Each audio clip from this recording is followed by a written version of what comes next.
Dernier orateur, Monsieur Florian Sidbon pour le groupe Paris en commun. Madame la maire, mes chers collègues, le PLU bioclimatique que nous discutons aujourd'hui, c'est bien plus qu'un simple outil d'aménagement. Il s'inscrit dans une vision, celle d'un Paris plus équilibré, plus solidaire, plus durable.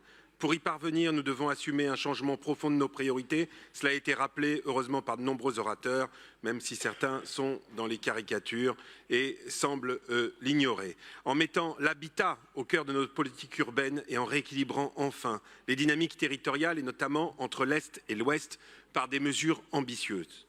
Nous le savons, Paris souffre d'un déséquilibre historique entre l'habitat et l'emploi.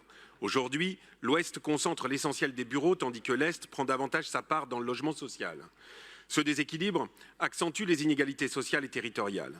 Avec ce PLU bioclimatique, nous faisons un choix fort, délimiter un secteur de développement de l'habitation dans les zones les plus favorables à l'emploi. Et cette mesure permet de transformer jusqu'à 10% des surfaces des nouveaux grands projets tertiaires en logements, dont une part significative sera consacrée, ne vous en déplaise, aux logements sociaux. Ça s'appelle la mixité fonctionnelle et c'est une avancée majeure de ce PLU bioclimatique. Demain, grâce à lui, chaque projet de plus de 5000 m² devra inclure du logement.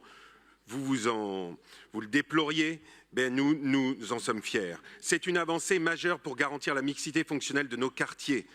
C'est d'ailleurs l'esprit de la ville du quart d'heure que nous avons porté, que vous avez porté, Madame la maire, avec votre projet en 2020 et sur laquelle notre majorité a été élue. Nous irons encore plus loin en créant une véritable zone d'accélération de la solidarité, ciblant les secteurs en déficit de logements sociaux et en réservant 600 nouveaux emplacements dédiés, dont une partie issue de la reconversion de bureaux existants. Ce n'est pas de la bétonisation, c'est de la reconversion de bureaux existants.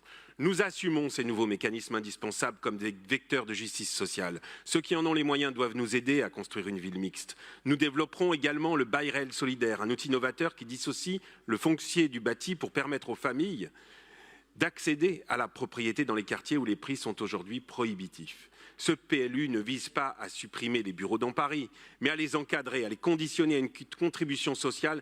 Nous devons freiner la vampirisation de Paris par le tertiaire, qui par ailleurs aspire des projets des territoires limitrophes comme la Seine-Saint-Denis ou la Défense. Les quartiers monofonctionnels, dédiés exclusivement aux bureaux, sont des espaces de vie dégradés et où l'insécurité et l'absence de lien social sont amplifiés. Je veux revenir sur certains propos, parce que finalement, moi j'ai beaucoup de mal à comprendre vos positionnements. En fait, on ne comprend pas grand-chose à vos positionnements. Vous dites être contre le béton, mais Jean-Baptiste Olivier nous dit que la mixité fonctionnelle empêchera les nouvelles opérations. Donc c'est contradictoire. Vous dites que vous voulez verdir la ville et qu'on fait du greenwashing, ce qui est quel toupet quand même, Madame Evren. Mais vous vous opposez, vous êtes opposé par tout moyen au projet Tour Eiffel, au projet que vous appelez One, de vastes espaces verts autour de la Tour Eiffel, avec la création d'un grand parc du Trocadéro au Quai Branly.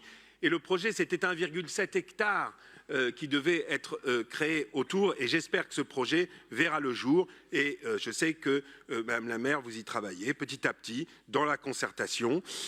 Mais c'est vraiment, encore une fois, on ne comprend pas vos contradictions. Vous dites avoir tout fait pour qu'on récupère la totalité de l'héliport contre nous. C'est une absurdité. Donc la totalité de l'héliport, c'est 7 hectares pour que tout le monde sache, dans le 15e effectivement, et je crois, Madame la maire, dans tous vos projets, dans tous les programmes électoraux depuis 2001, vous avez ce projet de récupérer l'héliport. Et donc vous dites, c'est nous qui nous battons, et nous déplorons que vous en récupériez que la moitié. Mais vous soutenez un gouvernement qui s'est toujours opposé à récupérer la totalité de l'héliport, ce que nous voulions, et un tien vaut mieux que deux, tu l'auras. Et effectivement, on préfère avoir 3,5 hectares regagnés de nature en ville, et on espère bien qu'on arrivera à convaincre, et peut-être quand les gens de notre bord politique seront en responsabilité au gouvernement, on arrivera un jour, j'espère, à récupérer la totalité, moins évidemment les vols nécessaires d'urgence. Quant à la tour Triangle, que vous avez votée, je veux le rappeler parce qu'en fait on tourne autour du pot, que vous avez voté avec nous, certes en un autre temps, et l'actuel PLU est un engagement de ne plus faire de tour à l'avenir, en tout cas sans qu'il y ait un changement de PLU, mais heureusement qu'elle est là, parce que vous vous cachez derrière elle pour vous maquiller en défenseur de l'environnement, mais en fait, vous vous êtes opposé systématiquement, et pardon de le redire, de toujours tourner en boucle, mais vous nous y forcez, au projet de réduction de la voiture en ville et donc de reverdissement de l'espace public. Vous avez parlé, Monsieur Lecoq, du projet Montparnasse, avec également une erreur ou une mauvaise foi, je ne sais pas, en disant que ce projet ne pouvait pas se faire par notre faute, quelque part. Oui, la municipalité a travaillé, c'est un opérateur privé, vous le savez. Il faut trouver un équilibre. Il faut trouver un équilibre. Là encore, une contradiction.